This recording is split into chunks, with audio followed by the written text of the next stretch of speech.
Today's video is not going to be long at all, but I am here today to give y'all my full-on predictions for the NASCAR Cup Series race this upcoming weekend in Gateway, or St. Louis, if you will. It's always an exciting race weekend when NASCAR goes here. I cannot wait. I'm going to talk about that, and I will also talk about the Coca-Cola 600 surprise shock announcement. I guess you can say about calling the race at midnight. I am not too fond of that decision, and I'm sure a lot of y'all will agree with me, and there'll be some that disagree, but we'll talk all about that in today's video, so hopefully you enjoy it. Happy Memorial Day. Thank you for all the veterans that have served to give us the freedom to do what we do on a daily basis, so thank you. Happy Memorial Day, and on to the intro we go. I'm Chase Briscoe, driver number 14 Ford Mustang for Stewart Haas Racing, and you're watching William Blackwell on YouTube.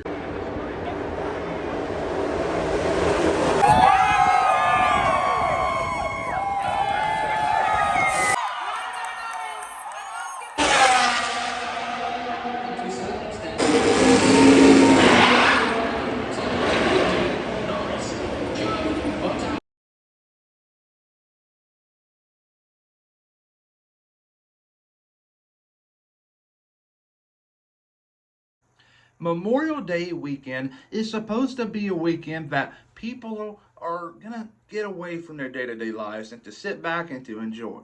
A lot of race fans love the Memorial Day Sunday events. You got the Monaco Grand Prix event in the morning. We saw Charles Leclerc win there. The Indianapolis 500, which was a rain delay, got pushed back, hindered Larson's chances of making the start of the 600. We saw Newgarden win on the final lap. Heartbreaker for Pato O'Ward. And then the Coca-Cola 600, we saw Christopher Bell winning that one. And NASCAR made a very, very on-the-spot decision, if you will. So on lap 237, if I'm not mistaken, the rain, lightning came into the area. NASCAR pulled the cars down pit road, had a red flag, and next thing you know, it rains pretty good. And you fast forward to about 11 o'clock, the rain's done. It's over with. NASCAR sends the jet dryers on track. Next thing you know, fast forward about an hour, 30 minutes later, they called the race because the humidity was so high. Well, they knew that 30 minutes into it. Why didn't they say nothing then? Why, NASCAR? Why? You had fans at the track there pretty late at night. Why didn't they say nothing then? Keeping them out later at night is very dangerous. That's not right, not fair to the fans at all. And it's not fair at all to the family members that were there for the soldier that was on the 20-car Christopher Bell. I wish that they would have had the experience of Victory Lane. It's an awesome experience, and I feel really bad for them.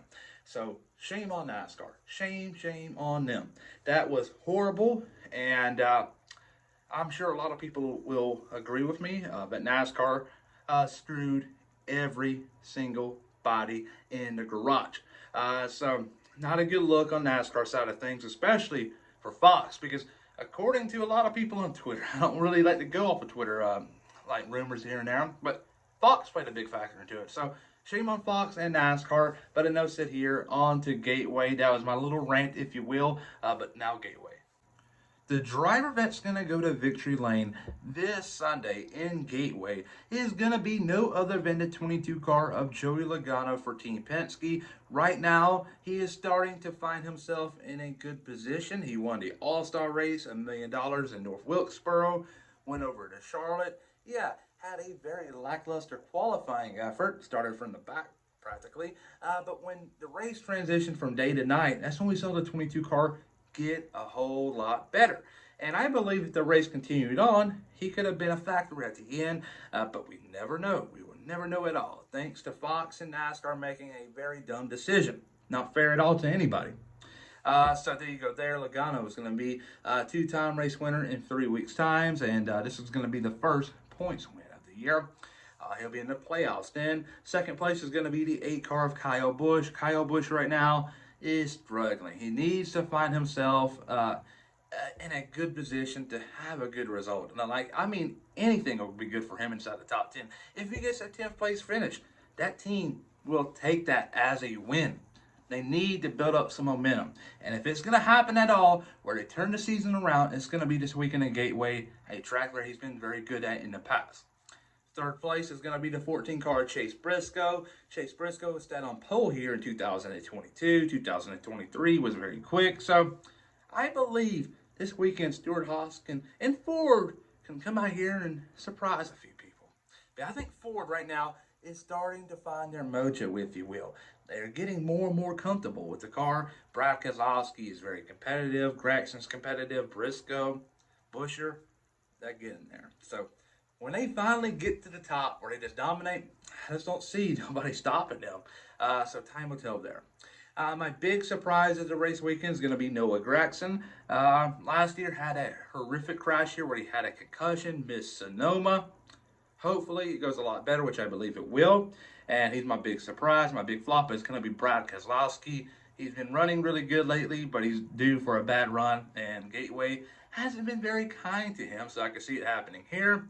But there you go. There are my full-on predictions for the NASCAR Cup Series race in Gateway. Joey Logano wins. Kyle Busch second. Chase Briscoe third.